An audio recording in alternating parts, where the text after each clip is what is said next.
We are back with another episode of the Brothers-in-Law podcast.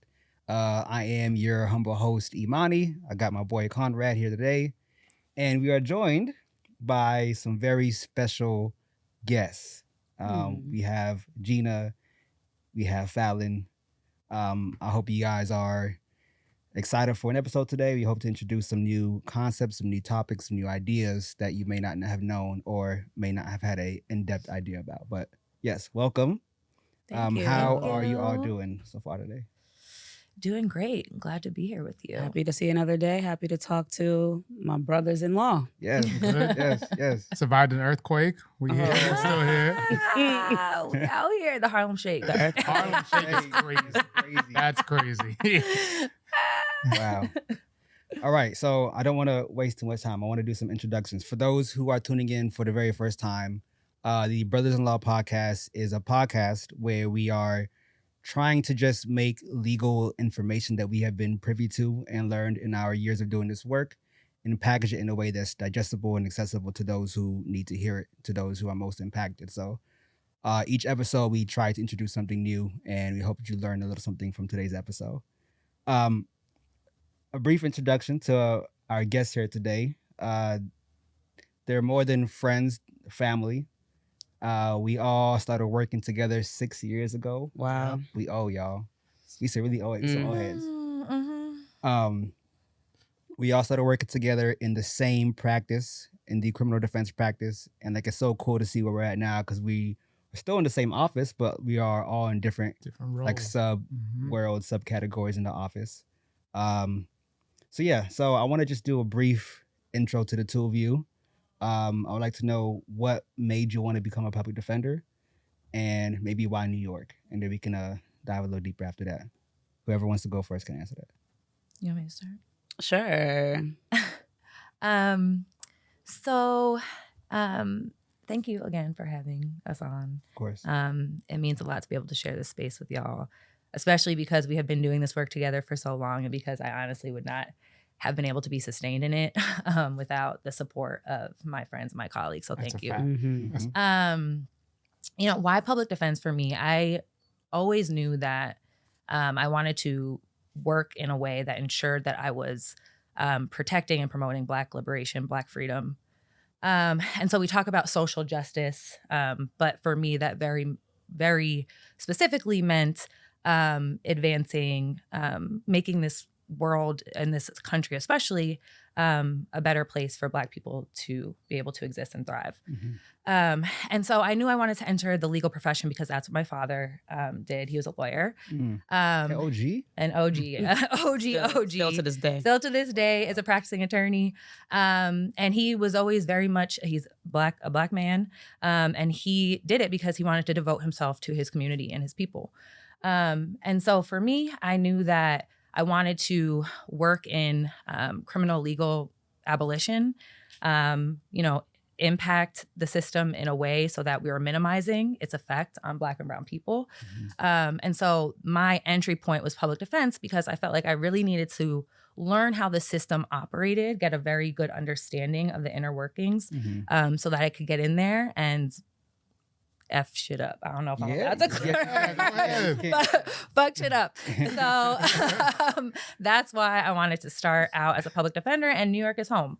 There was nowhere else where I was going to do this work. Yeah. I went to school in Los Angeles with the goal of returning, which everyone told me, you're not going to come back. You're going to fall in love with the sun. But no, Came right back. I am New York through and through. So yeah, I wanted to come home and do this work here. And so. Yeah. I love how she censored buck, but not shit. Levels. Be free. My bad. Be free. Falon, what's up with you? What made you? For me, very similarly, at an early age, like my passion has been in working, fighting for Black freedom, Black liberation.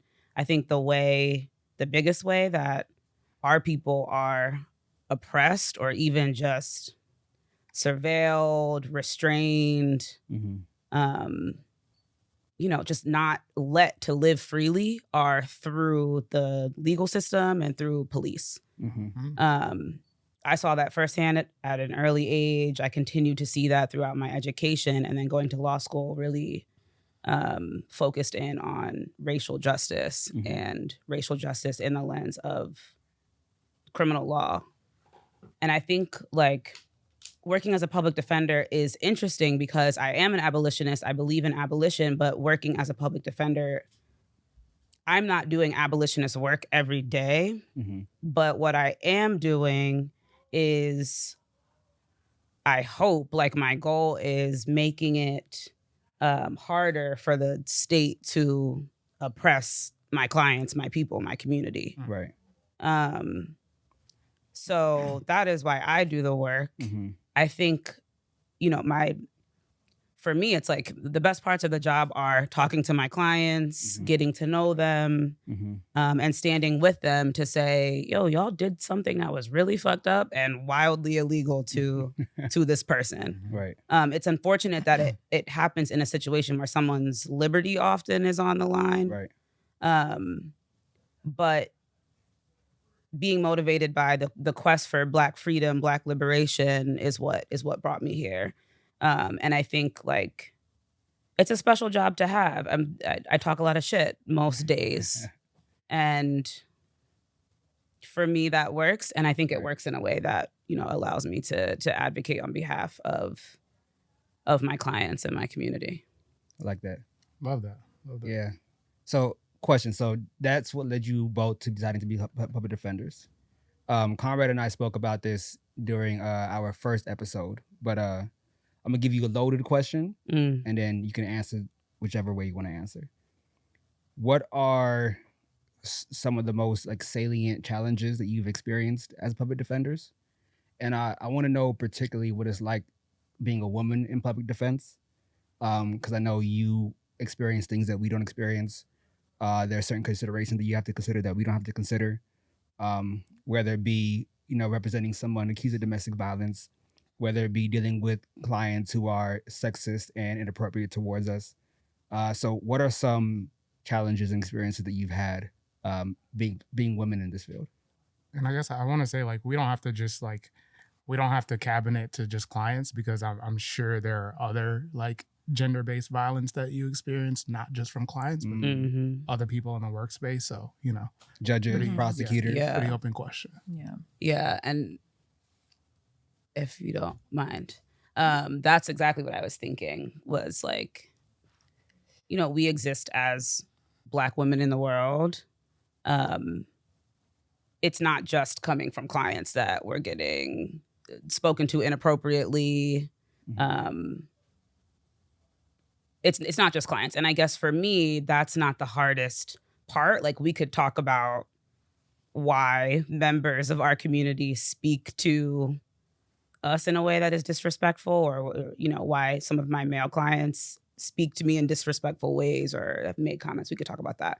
I think, like, for me, the hardest part is when it comes from the other players in the system, be it judges, court staff. We talk about all the time, as young Black attorneys, especially as young Black attorneys that look like we do. I walk into court, I can have a suit on, I can have a briefcase. Someone will ask me, why are you sitting here with other lawyers? Right. It's like, it's because I'm a lawyer and you knew that. Those little things that not every attorney has to deal with, on top of the already tough job of being a defender in the system. Right. COs, I feel like recently it's correction officers that are the worst. And not just Rikers and other facilities, and telling me I'm not dressed appropriately. I'm like, I'm not dressed appropriately to come into this jail to see my client like that. You know, I don't see my male colleagues, and y'all can let me know if I'm wrong, being told things like that. Where that's it's wild, because I be going to Rikers in joggers and a hoodie. Never. I've never been out there in a hoodie, but even having jeans and a sweater. Oh, nah, you a dog. Which is fine. Like, which, yeah, you know. Fine. I love that. Being told, like, oh, I had a V-neck shirt on and a blazer, and told, oh, you're not dressed. You're too revealing. Wow. Yeah. What is your client gonna think? I'm not allowing you this legal visit. I'm like, who are you? Also, Wow. it wasn't cleavage. Like, it wasn't crazy at all. But someone sitting behind that window had the idea, saw me, Right. and thought, oh, you can't be coming in here Right. with this little V-neck with your little name necklace or whatever showing, and your hoop earrings and your blazer, thinking you're going to see your client. Like, that's not appropriate. Right. And it's just like dealing with those acts. I think that, that's an act of violence to tell me I'm not dressed appropriately to come and see my client for a legal visit. Right. And the person that was doing that was sitting behind like a frosted glass. I couldn't even see her, and it was another woman. Right. I was like, come out here and tell me that. Right. Wow. Sure, if that's what you're gonna say, come tell me. Right. And it's like that frustration that gets you worked up. Right. That's exhausting. That breaks you down to deal with that every day. To fight that and then have to go and fight your client's case is exhausting. So the client, clients make comments. I kind of laugh that off and say, I'm not one of your little friends. Don't say that. Don't call me back to back to back. I'm not one of your little friends. But it's when it comes from actors in the system, I think those are the most, for me, challenging instances of where I think like, oh, you're saying this to me because I am a young Black woman here in this system. And maybe you don't expect me to be here playing the role that I'm playing. Right. Yeah, and I will say, I feel like, and someone can correct me if I'm wrong, I feel like we're in a time where the legal profession itself is pretty balanced as far as, there is the same amount. It's about a 50-50 split. At least that's what it was in my law school class. We have a lot of women who we work with every day in our profession. I think what I have been struggling with lately, because especially in the new role that I'm in, where I'm not in court all the time, is just dealing with this kind of presumption that I am less capable or should not be given as much space as the men, especially the older white men who are in the room. And so that's been challenging because I feel like I've been dealing with like another layer of imposter syndrome because like outside of the courtroom, when you're in these spaces with, very experienced civil rights attorneys who have been doing these jobs for forever, who know the law very well, and who I think just presume that because you're a woman, a young woman, a Black woman, that you do not have the same value as your male white counterparts in the conversations that are being had. So I've been struggling like with that a lot recently, kind of just because of the new role I'm in. But yeah, it's different, and it poses its own challenges being a woman in this profession because it's still the patriarchy makes sure that the men are on top still, like in many ways. Right. And I want to just take a moment to give the two of you your flowers, because not only are we friends, but like I am fans of your work. Yeah. And I'm someone who I feel like when I came to BXD, I felt very behind the curve. I had just learned about public defense my 3 years, like a year prior to that happening. And everyone that I was in, I just felt was just brilliant, and just was in awe. And Gina, you just have a brilliant legal mind. Your command of a courtroom is like second to none. It's like the two of you just have skill sets and attributes for this work that no male counterpart can really rival. And I just want to make sure I give you your flowers. In this Thanks, time. Imani. Yeah, I second that. I mean, like, you two are some of the smartest people I know. Gina, again, very brilliant legal mind, like very well researched all the time. Knows obscure parts of the VTL. How the hell you know this? Right. Like, we don't even do this.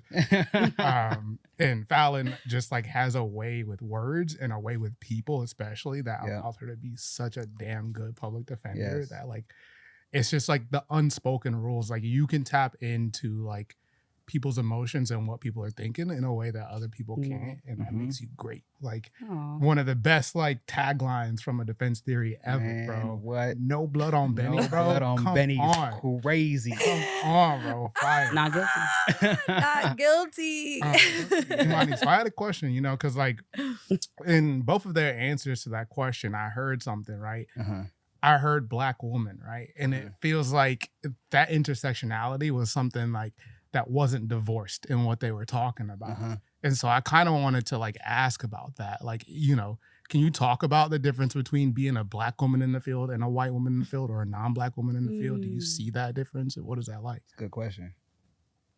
I have talked about that with some of our colleagues who are, I would consider to be very close friends, even in the way that our clients speak to us, or even just what I think is like a feeling of closeness. Like there is some feeling of familiarity with my clients who are predominantly young Black men and myself that I don't think they have with our colleagues who are white women. So even like the way that my clients speak to me sometimes is like, whoa, like you are not doing this to this like white attorney in our office. Right. And you know, it could be, I think, complicated in that our clients are going through unimaginable situations. Like they are, like I said, oftentimes their liberty is on the line. My clients are having breakdowns, and I understand why. I give them space to process. At some point, it's like, why are you speaking to me in that way? It does feel like like again, the familiarity of it. They're more comfortable in like wanting to tell me off quickly, or tell me, oh, I'm gonna fire you and get a Jewish lawyer, or call me back to back, or send 5 pages of text messages, when maybe if their attorney was someone who looked differently than me, they wouldn't think to do that. I think it's complicated, but it's something I talk about often with our colleagues who are white. And also on the flip side of that, though, like our connection to this work is different. And so it feels different. It is different being a Black person standing next to Black people fighting for their freedom than it does being a white person. It weighs on you differently. The reasons why we entered this work are so different. The emotional toll is different. The mental toll is different. Like the first time I was even threatened by a judge that my client was going to go away for 5 years, I was like, I don't think I could do this. I don't think I can walk this Black man into jail. And the reasons that I feel that way, it's not the same as for my white colleagues. And so I think that just adds a whole, so like that the familiarity kind of goes both the closeness that you feel with the people who you're working on behalf of. It cuts in different ways than for our white colleagues. I would say too, like white women can do a lot in court that I really wish I could do. Interrupting judges. Right. Wearing whatever. Right. Whatever. And I mean whatever. We'll let you do it, and then this whole thing. Oh no! I was told the first day I tried not to wear a blazer. A white supervisor told me, "You need to put your blazer on because you need to elevate your level of representation." Now there were white women walking in with, I don't know, like little sweaters over them, like sneakers. But I had a nice button up on, nice pants, heels. In the Hall of Justice on 161st Street, with heels. A briefcase. And was told the way that I need to elevate my level of representation is by putting a blazer on. It's crazy. So one of our colleagues, I don't think he'll mind saying his name, well, past colleague, Genevieve, before he left BXD, I was asking him, why are you leaving? Like, I thought he's going to be doing this work forever. And he said, I'm just tired of fighting. Like, I'm fighting everywhere. I'm fighting clients. I'm fighting judges. And I just know that which you two are fighting is so much more than what your male counterparts are fighting than what your white counterparts are fighting. So just the fact that y'all have been able to sustain yourself in this work is noteworthy for sure. For sure. Yeah. It's thanks to y'all. Yeah, thanks. For real. Yeah, I tell people all the time, the it's a only village. reason why I'm still at BXD is because my main people who I started this with are still here. Yeah. And Absolutely. that's a fact. Absolutely. That's a fact. All right, this question I have is for you, Gina. Mm-hmm. I feel like whenever I went to law school, I was like, I knew nothing about the law. I didn't have no friends or family. And all I knew was that I wanted to make a difference. But I had no idea the different avenues of making a difference was. At the time I went to law school, I thought like the only way to make a difference on behalf of our people was like civil rights litigation, because that's what history told us. Mm-hmm. But then I learned quickly there's so many different ways to make change, to make an impact. And you have since made a transition from directly representing, clients in criminal court to working in impact litigation. So I want to see if you can take a moment just to explain what impact litigation is, and just the power of what that area of law is. Sure. Yeah, it's very different. Impact litigation is very different from the work that I had been doing for 4 years as a public defender. Mm-hmm.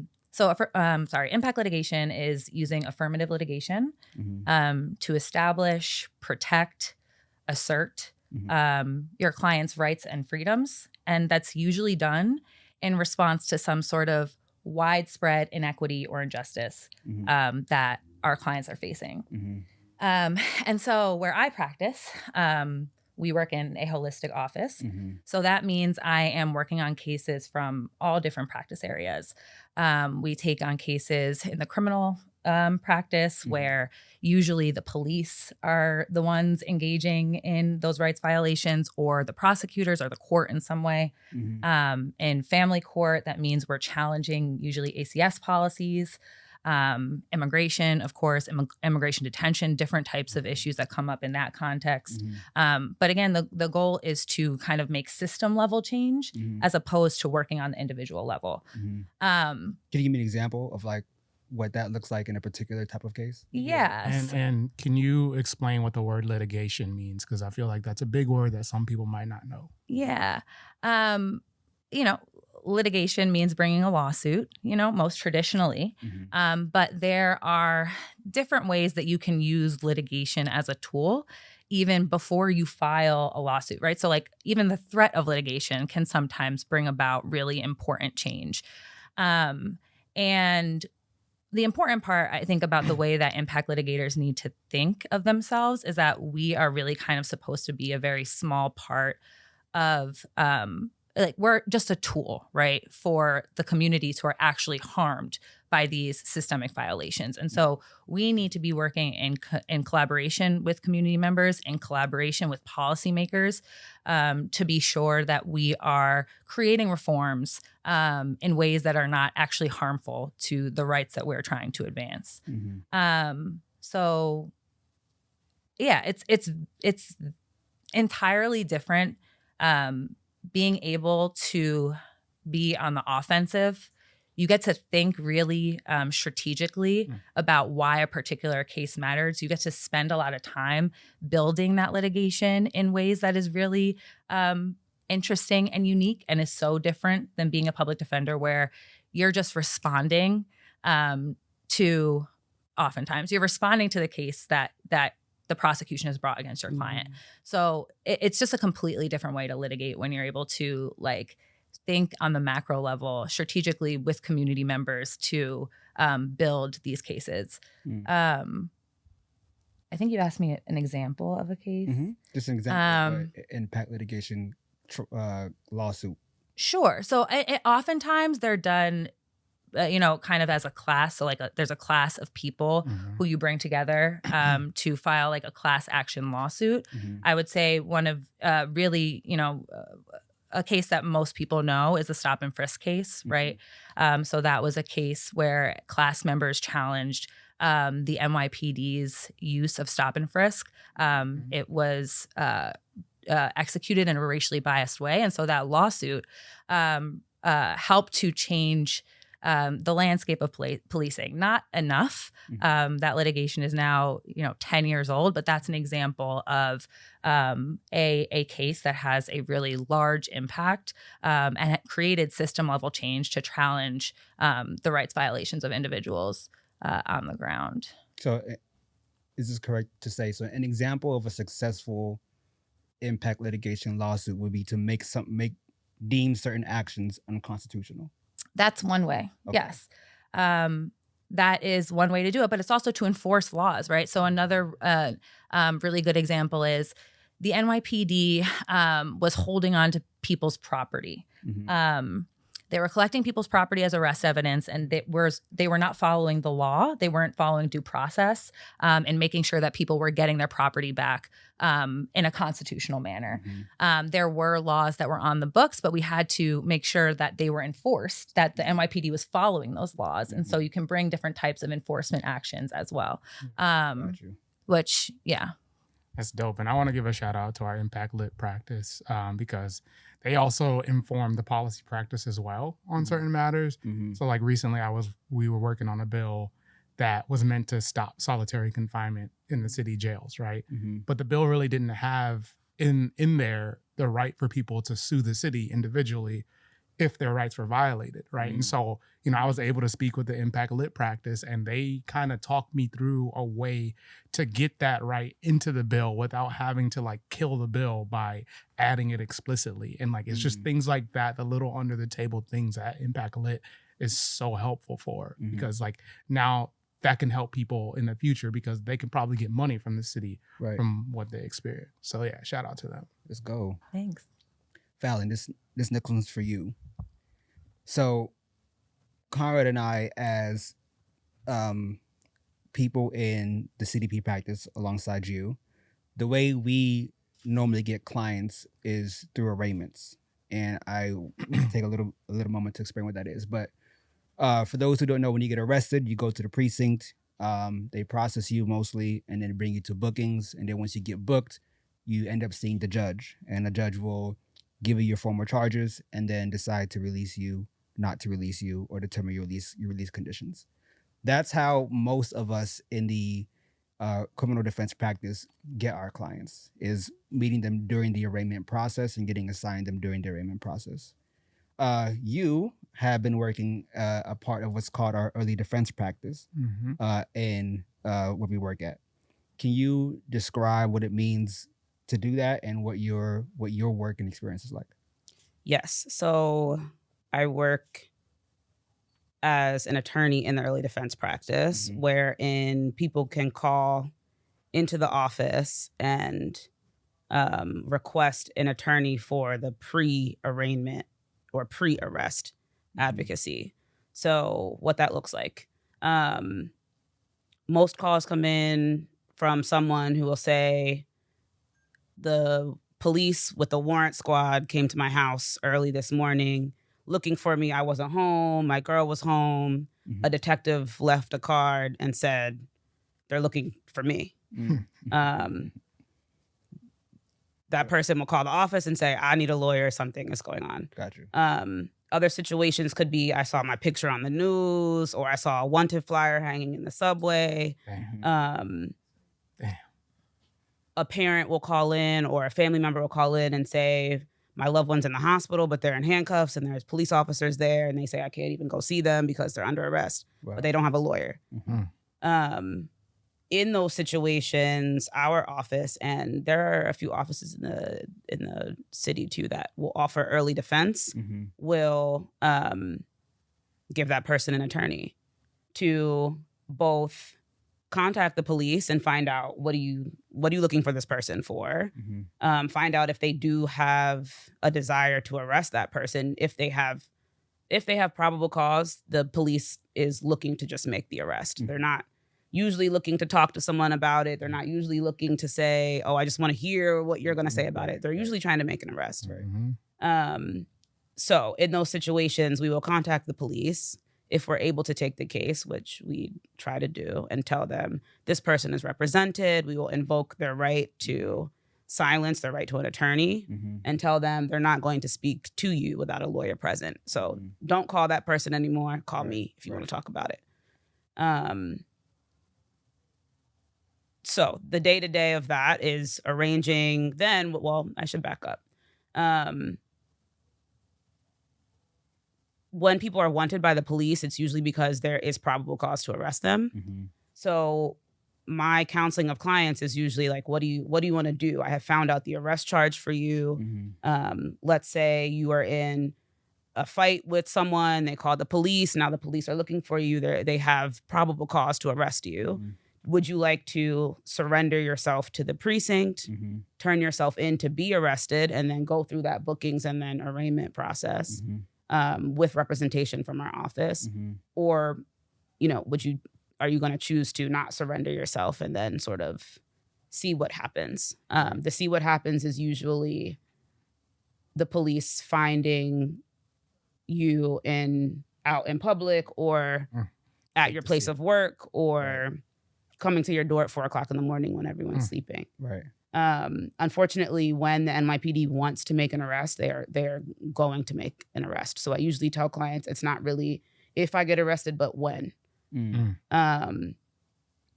If a client chooses to surrender, then we will go with them to the surrender. We will again invoke their right to silence.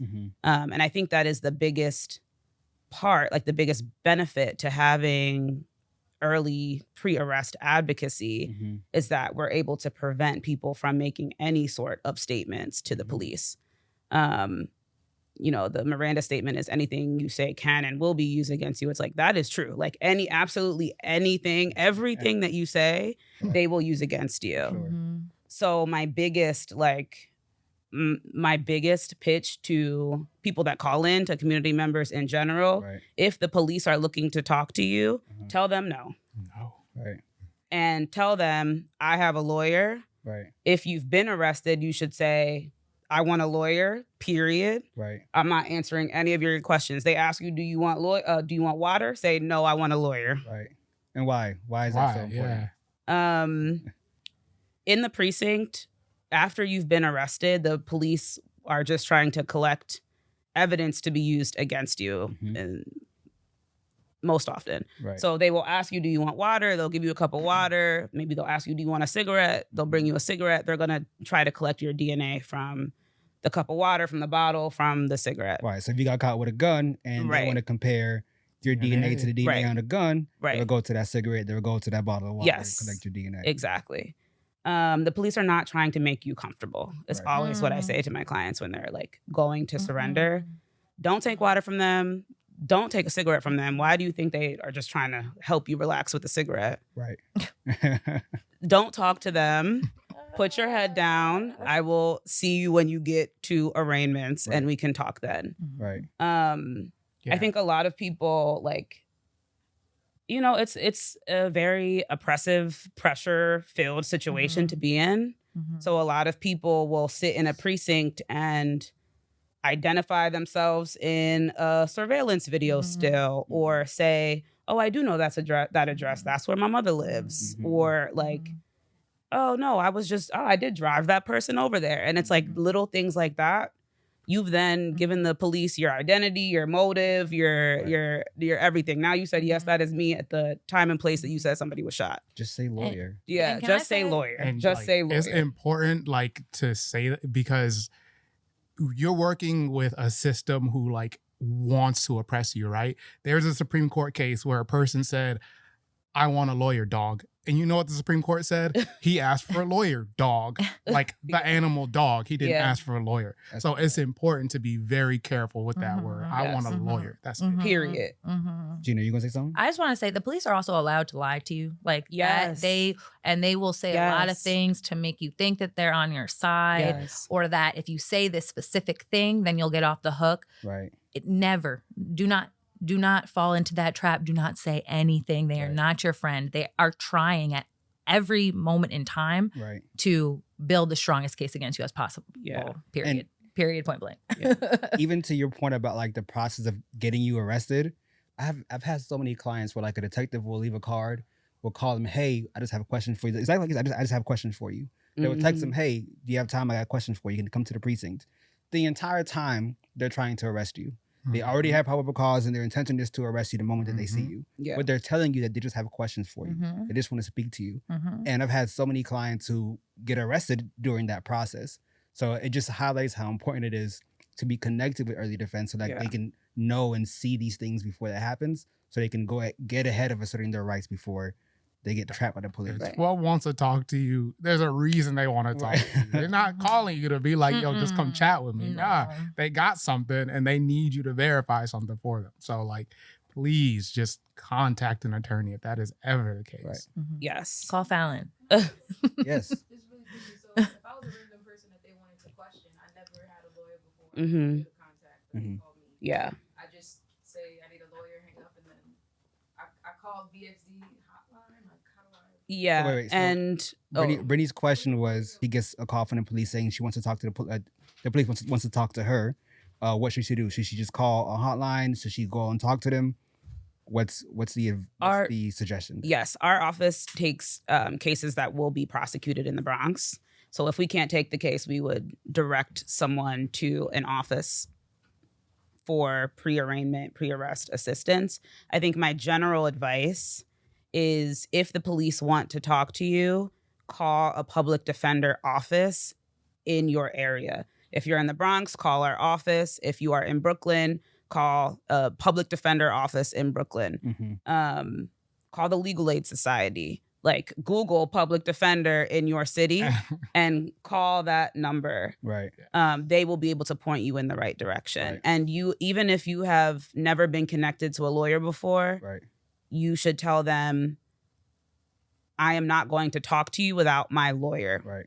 I will have my lawyer call you. Yes. And that highlights the value of public defenders, because Yes. when I was saying the story about, the police lying to you, I had a particular client in mind, and she told me that when she knew the police were looking for her, she called a number of private lawyers, and they were charging her like $600 just to talk to her, $1,000 just to let her know whether or not the police actually looking out for you, or to invoke. Like, it's wild. Yeah. So if they didn't have resources like us, a lot of them Yeah. would just be asked out Yeah. and on their own. And it makes a world. I think, like, even aside from the case, like, even if we're able to make it so that there's no confession, admission, like they don't have a statement, they don't have DNA, even if we're able to do that, I often tell clients, like, the benefit of you going in on your own terms for someone's life is huge, because the warrant squad is going to come to your job.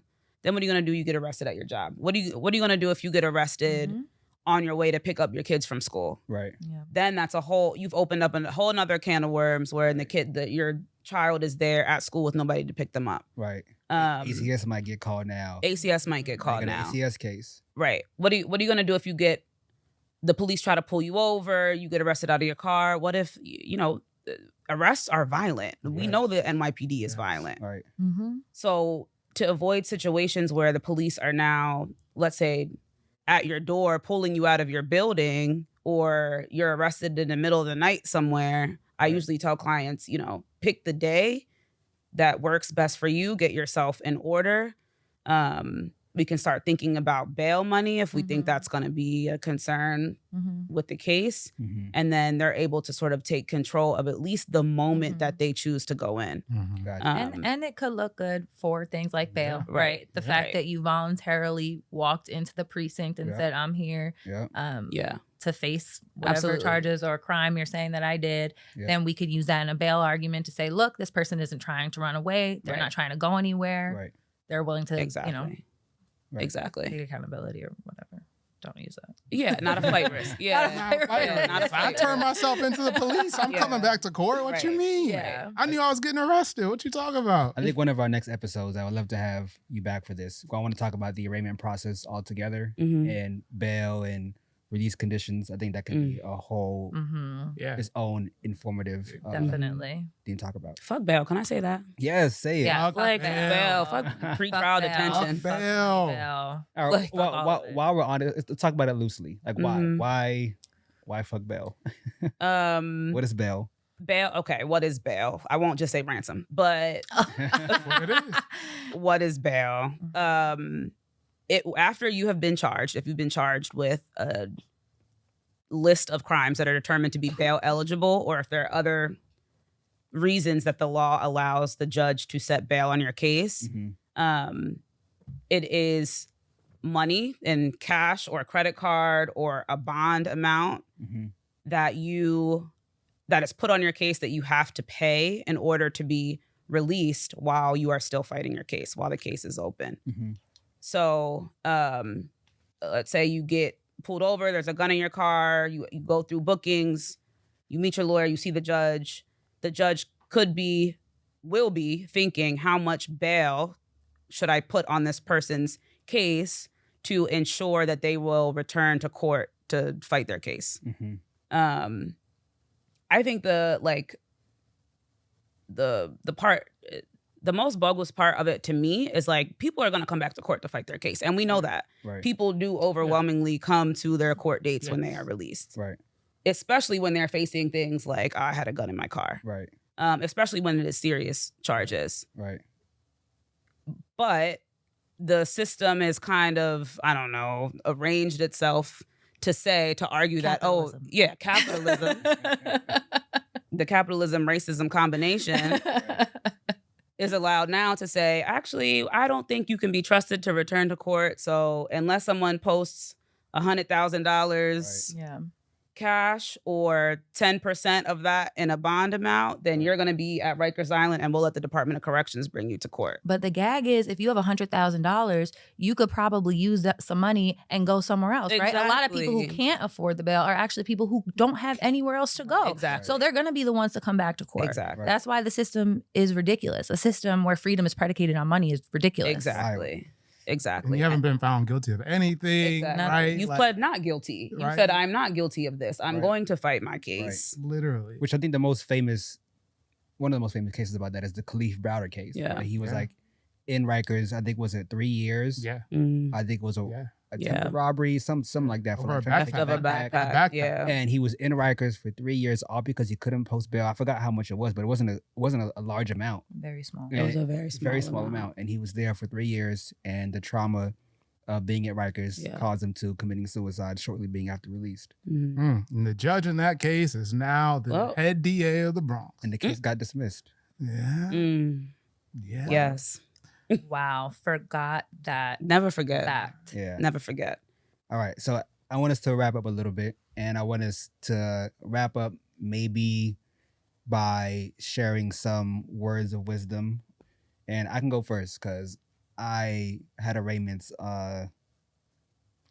Thursday night.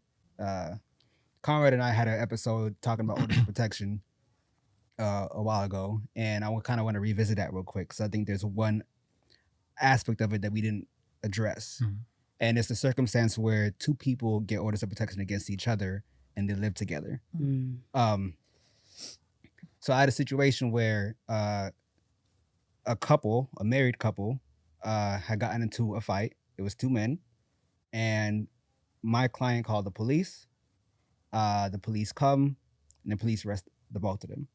They both get booked. They both get brought to the precinct, and they both are now about to see the judge to get arraigned. They're both being released, but they're also both being given what's called a full order of protection. So they're both being told, you must stay away from each other's home, place of business, school. They live together. So I asked the DA, hey, they live together. This is their first situation where the police got involved. There's really no reason to have a full order of protection here. There's no history of domestic violence here. This is really potentially a one-off thing. And the DA says, no, we're going to issue full order of protection for both parties. What that means is whoever gets home first is the one who really has the rights to the house. Literally. So like they really just created this race to the house. And because my client was arraigned second, my client was the one who was rendered homeless. And they just don't care. I'm like, you're creating this unfair system and you just don't care about it. And it just was something that really just sat with me for a couple of days. I'm like, wow, they really just don't care. First one home gets to the house. It doesn't matter that both parties at arraignments told me and their lawyer that they want to drop the case. they don't want the order of protection, but the DA was like, we know that's what they're saying, but we're still going to be asking for full order protection.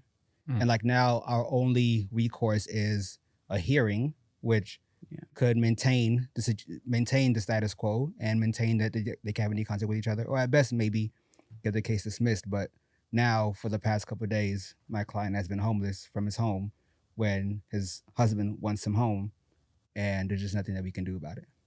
So that was my frustration of the week, and just my last thing I wanted to share.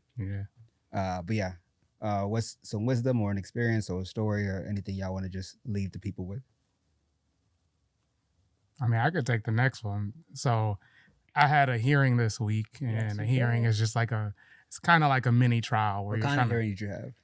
So there was two things in the hearing. It's a suppression hearing. So there was an identification that was done where somebody is like saying, oh yeah, that's my client's name who did that. And then there's a statement, right? So my client talked to the police, even though I told him not to talk to the police, whatever. He talked to the police.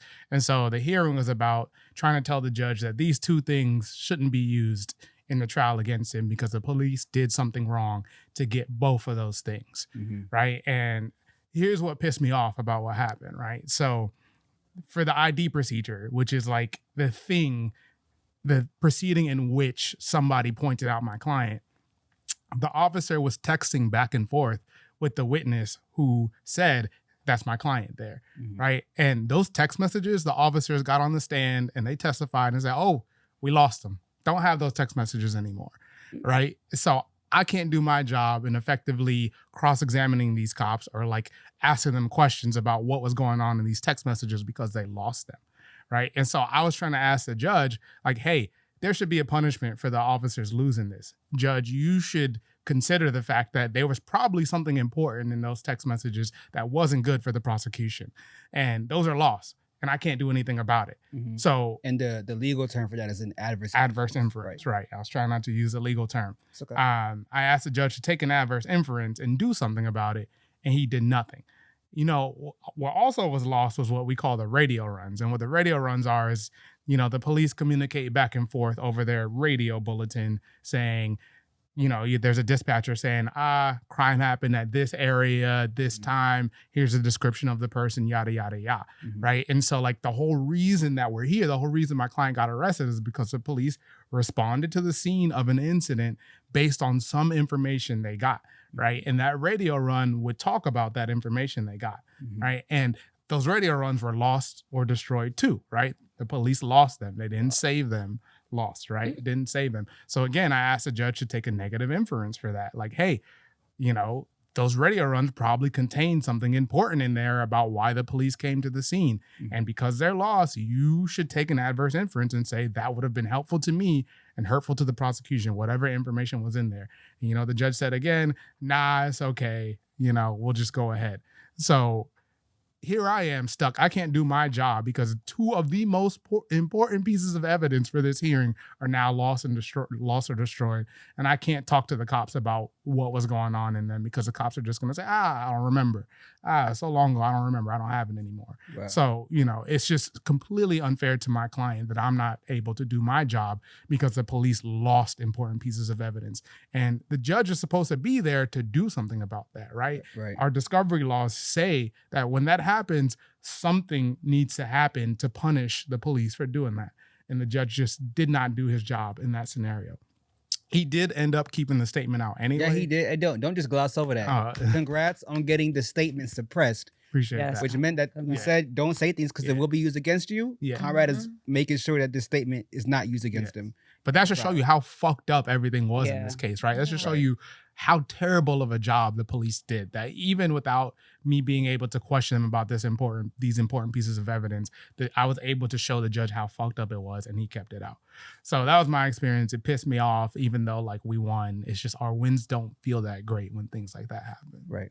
I think like what you made me think of is the law can be bent in whatever way in favor of the state, of the prosecution. Like it's, the judge will always find a way to, you know, not make things so difficult for them. Right. And that is like the power of the state. Right.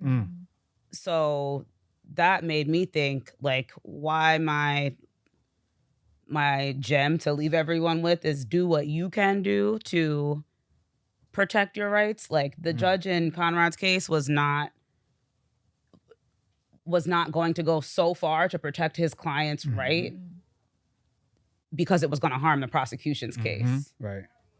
So do what you can do for yourself is like my gem, and that is why I would just say what you can do is don't talk to cops.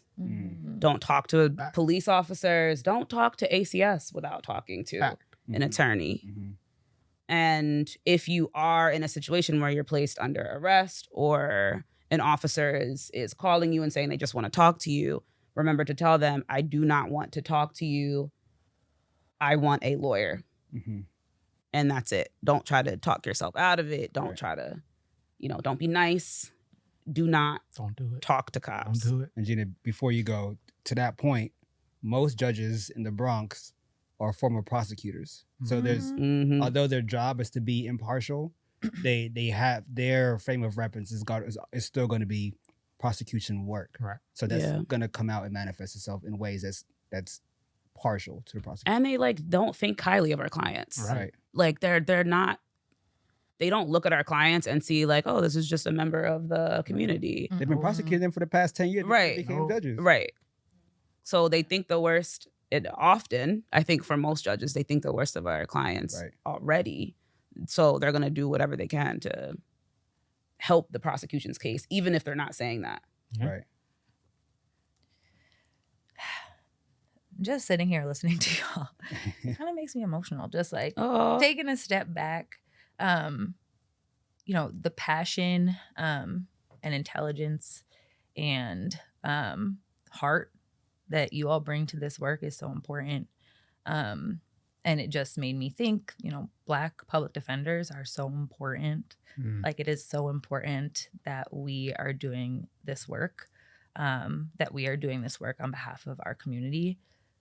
You mentioned that, in some ways it feels like public defense isn't necessarily aligned with abolition when you do it in a way where you're centering your clients and their experiences, and you're doing it with empathy in a system that wants to take away their humanity entirely. That is an act of abolition. And so we are all abolitionists.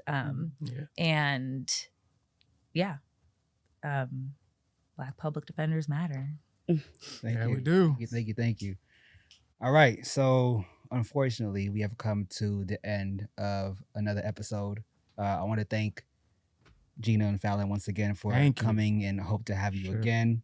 Yeah. I want to thank my brother, my co-host, Mr. Blackburn, for just imparting on this journey with me. And I appreciate y'all. Love y'all. Thank you, Imani. Thank you, Imani. Love you. Thank you. Hey, y'all heard it here first. We got $600 worth of game for y'all right now, right here. We not Gillian Wallow. Right.